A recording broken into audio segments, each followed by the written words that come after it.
This is the story of convicted axe murderer David Francis Brom. On February 18, 1988, a polite-looking 16-year-old boy, David Francis Brom, took an axe and brutally took the lives of his parents and two siblings. Although it was established David and his father, the previous night, had an argument, nothing seemed to explain why a boy so respectful and courteous, as described by others, would take an axe and wreak such havoc. David Brom was born October 23, 1971 in Cascade Township, Minnesota, to Bernard and Paulette Brom.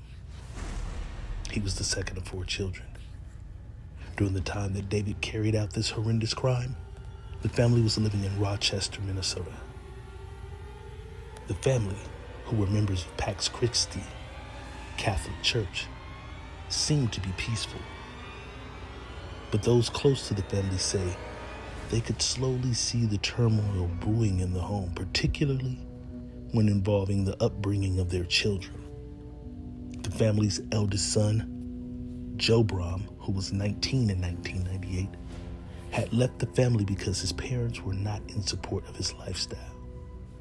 Joe loved punk rock music and began living the punk rock lifestyle. He was wearing eyeliner and behaved in ways his parents hated. Joe grew tired of the consistent arguments with his father day in and day out and decided it was time that he left the family and moved in with friends. Disappointed with how Joe turned out, the Brom parents swore to never raise another child like Joe. They tightened the rules in the house. Those rules to them were put in place to keep their younger children, included David, in check. However, this actually drove him nuts. On February 17, 1988, around 11:30 p.m., David and his father had an argument. Of all things, his choice of music. Following that argument, David stayed awake till around 3 a.m. He hatched his plan and waited for the right time to execute his sinister intentions.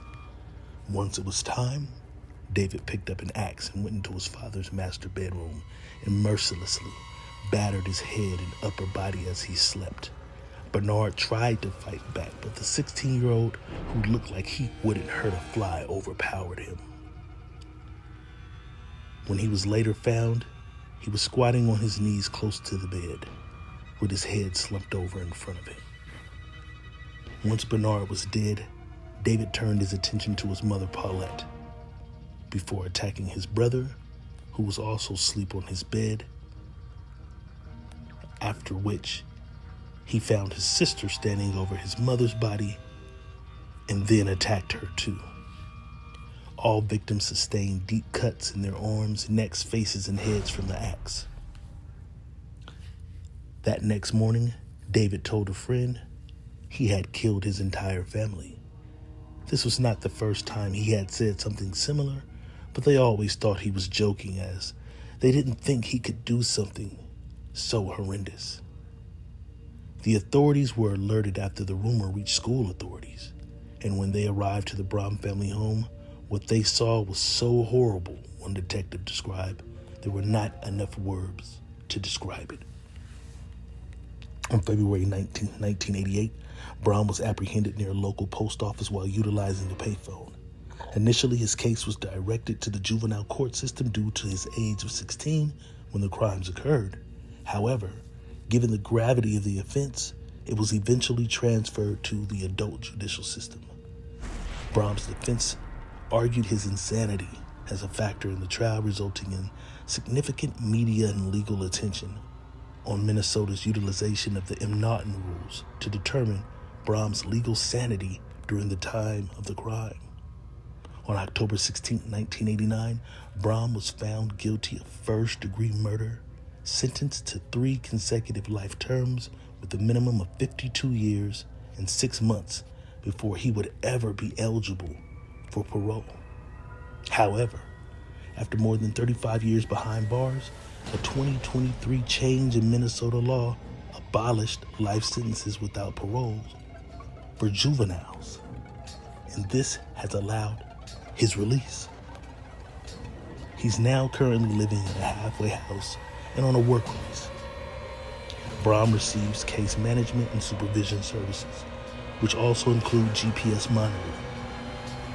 He works a normal job and has regular access to the public. He has reportedly expressed his remorse and apologized for his actions. He told a Minnesota supervised release bond earlier this year that he has used his time in prison to make changes to his life, and he claims that he's a good example of what transformation can look like. Brom will make his next appearance before the parole board in January of 2026. Like, share, subscribe, and tell me, could you live next door to David Brom?